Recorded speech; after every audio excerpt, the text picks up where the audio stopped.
What's up, tribe? How you guys doing? This is going to be your review for Project Runway, Season 18, Episode 6. So, this episode, I won't say it was a filler episode, but I feel like the challenge was very open-ended.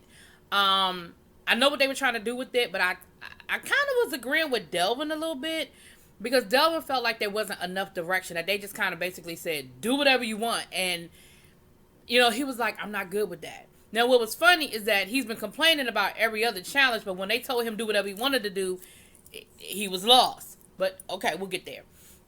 So, this was, the challenge was heritage. You were supposed to tap into your heritage, your family connections, and create a piece that reflected who you are in essence, essentially, as a person. And we start this episode off with Miss Victoria now. I think Miss Victoria is starting to get a little bit full of herself. Now, I think that some of it is a language thing where she may be using the vocabulary, because and I'm not saying this to be disrespectful or whatever. She says she doesn't like speaking in English. That's not her native tongue, and it's hard for her. So I think sometimes she grasps for the right vocabulary, and I don't think she means things the way we interpret them, if that makes sense. But she was saying that she feels bad because she's at the top so much and she's doing so well. I mean, I don't, because it could easily could come off being a very, patronizing, but I don't think she meant it that way. I mean, I think she is definitely very confident.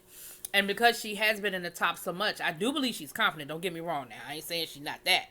But it doesn't come off quite as arrogant as Sergio. I mean, she here, but not here. Anyway. So, the designers are able to do some research, right? So they give all of them iPads so they can do research. And while they had the iPads started ringing. And Dylan.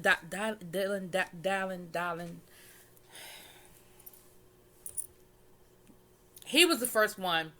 His iPad started ringing, and it was so funny. You saw him showing the producers like, "Yo, it's ringing. Is it okay if I answer it?" Because y'all know they're not supposed to be on their phones and stuff unless they have permission.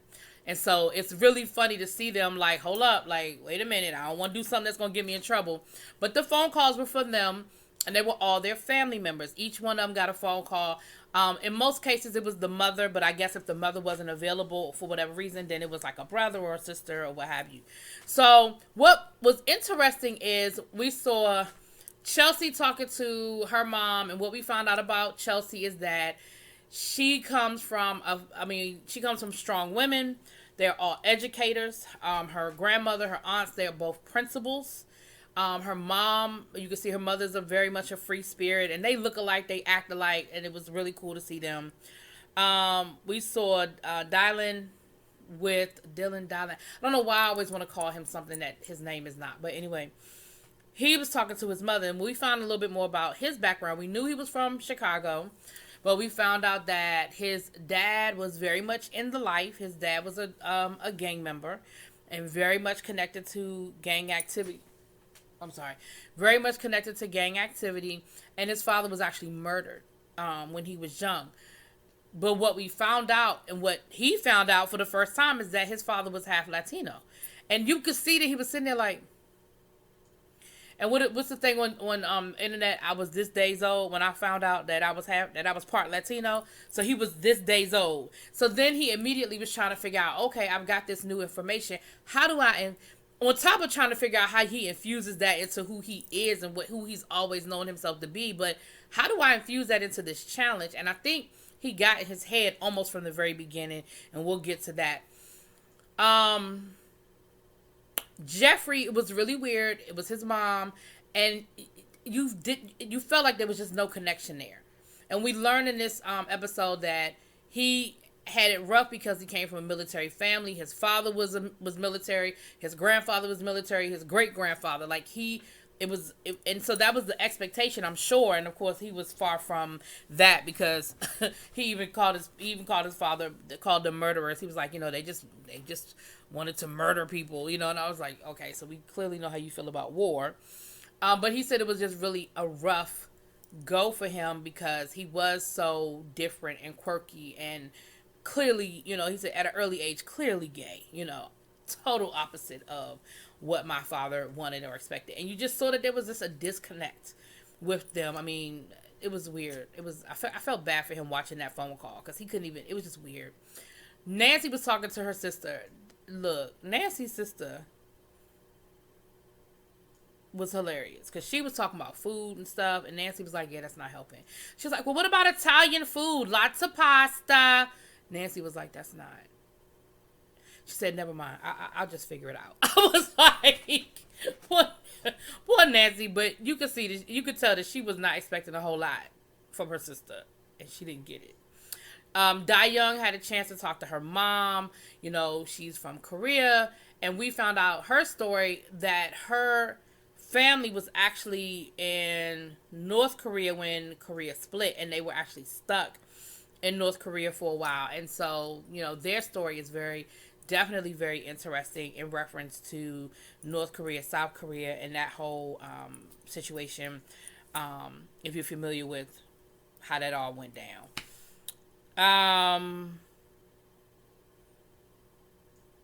Marquise talked to his family.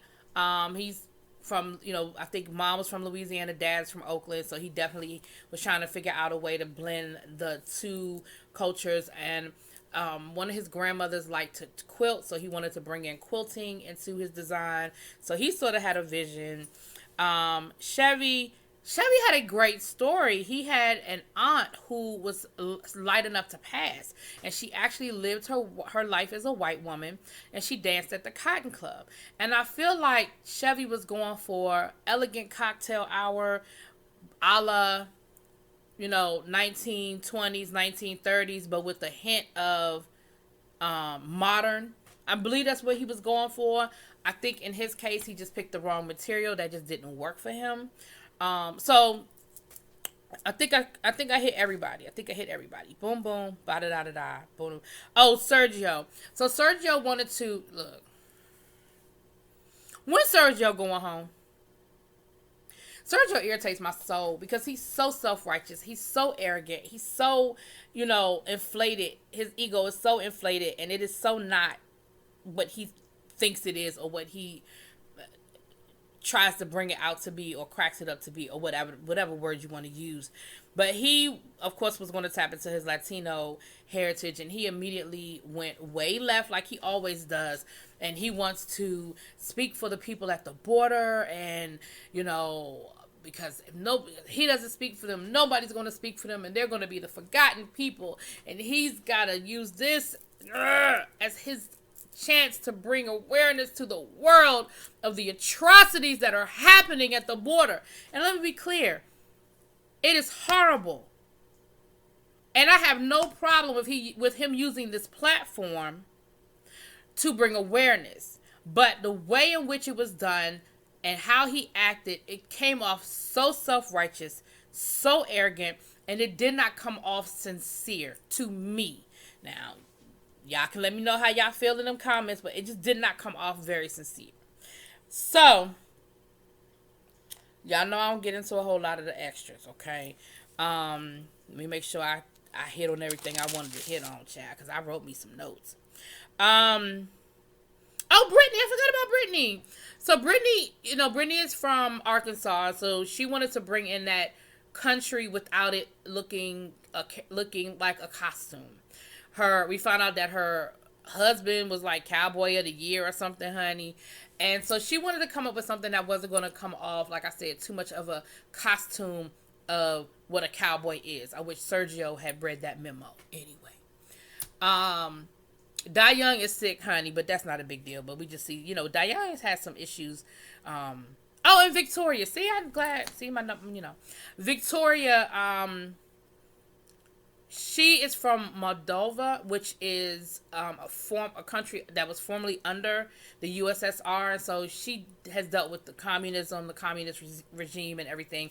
And so she wanted to definitely show the woman, the modern woman of her country, how they dress up and they're so elegant and things like that. So they all tried to choose models that were close to them heritage wise, and they did a good job, I think, of doing that. Like I said, Dylan was in his head the whole challenge. He was in his head, and couldn't quite grasp what it was he was trying to convey, and so it definitely came out in his material. So let's just go through the looks, because again, I think I've given y'all enough of the backstory and the information, and if I forgot anybody, but I think I hit everybody though. We definitely are getting down there, honey. It's not as many people. The runway ain't as long as it once was. So Chevy, I told you, I think that he was aiming for an elegant cocktail dress, like that gave you a feeling of the 1920s, the Harlem Renaissance with the Cotton Club and all of that, but with a modern twist. He did not do a great job of it. I felt really bad for him because I saw where he was going. He just didn't quite get there. He definitely had problems with the material and with the lining, and it just wasn't working for him. And it's a one-day challenge, so he doesn't work well with short time. Like, he's the kind of, he probably makes some really nice stuff when he has enough time, but working under a time constraint did not do well for him.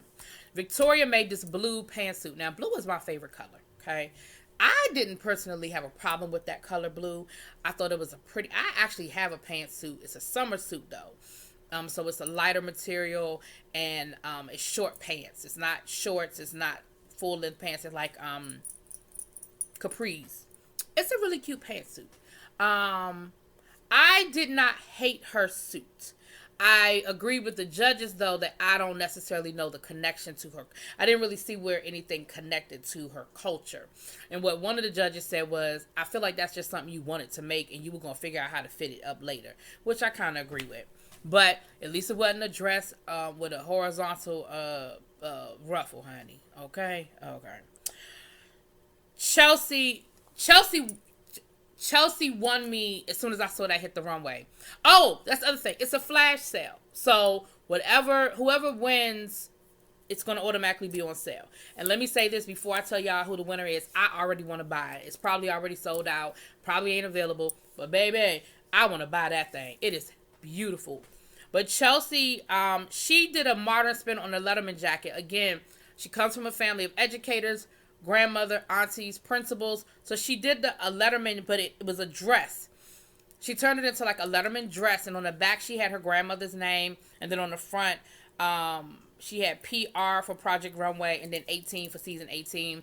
And the sleeves, they were the leather sleeves, like it was a blue and white, which I love because my alma mater is blue and white, colors blue and white. But it had like flared sleeves, and it was a dress. It came all the way down to a dress. It was that thing hit the runway, and I was like, yes, I would buy that in a second.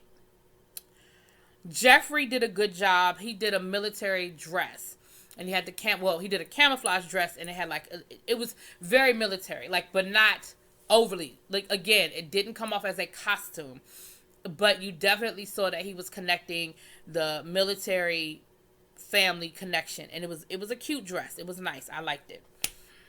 Dylan's or Dylan, I don't know why I can't say that boy's name. Anyway, his dress was just not cute at all. It was very matronly.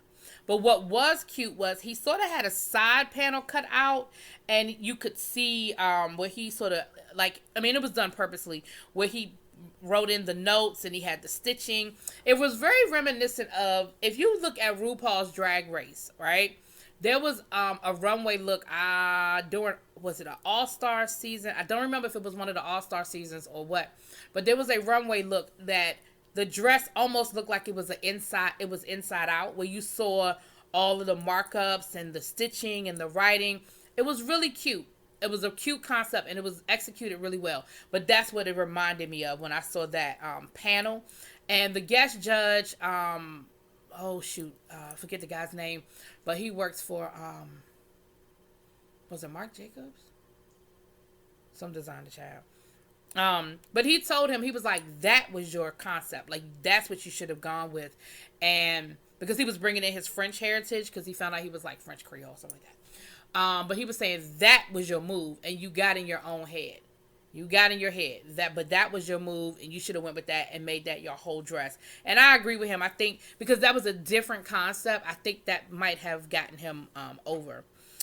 Marquise, he did this really cute. It looked like it really was kind of modern, like a b-boy type modern thing, but he had the quilting on it, and then he had the stripes. He said the stripes were connected as well, and that was really nice. Dayoung, she made this gorgeous Korean jacket. Like, it looked like, it was clearly Korean or Asian influence. I mean, let me be clear. I wouldn't have looked, if I didn't know that Dayoung was Korean, I wouldn't have looked at that and went, oh, that's from Korea. But it definitely had an Asian influence. Like, that goes without saying that there was an Asian influence. And it was a gorgeous jacket. I mean, that one won me over as well. It was definitely a great, great, great jacket. Sergio's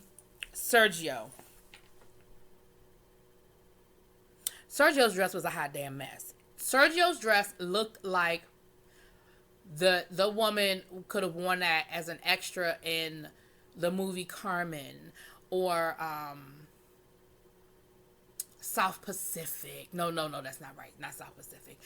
Any stereotypical Latino woman from a 1940s or 50s movie. That is what her dress looked like. It was horrible. Now, what he had done was he had stitched, his models, because, honey, he got the models to help him finish his damn dress, which I have a problem with, and I'm surprised that nobody said anything to the judges, and I'm surprised the judges didn't say nothing, but whatever. But he hand-stitched the names of the 6 children who had died along the border onto his dress. And I feel like he put way too much energy into that, thinking that the story would carry him instead of the dress. And the judges told him, that's a great story. We are all empathetic. We all understand what's going on at the border, and we feel some kind of way about what's going on at the border. But let's be clear. We are here to judge this dress, and this dress is atrocious. And of course, he was sitting there like, cause honey, he got the crying and everything. He was crying and sputtering and all kinds of stuff. I said, child. Nancy had to just figure that thing out on her own, honey, because I told you her sister was talking about pasta. But what she said was, because their family was so large and they didn't have a lot of money, she wore a lot of hand-me-downs. And so she didn't get a chance to really explore her own style as a child. And so what she made was something that she would have loved to have worn as a kid if she had been able to sort of choose her own clothes. And what I liked about her outfit was you could definitely see like a 70s influence, a 60s, 70s influence with a modern twist. I thought she did a good job. Brittany made a really cute, because at first, the skirt didn't really impress me much at first. It was a dress. I was like, okay, you could definitely see the cowboy influence without it being too costumey.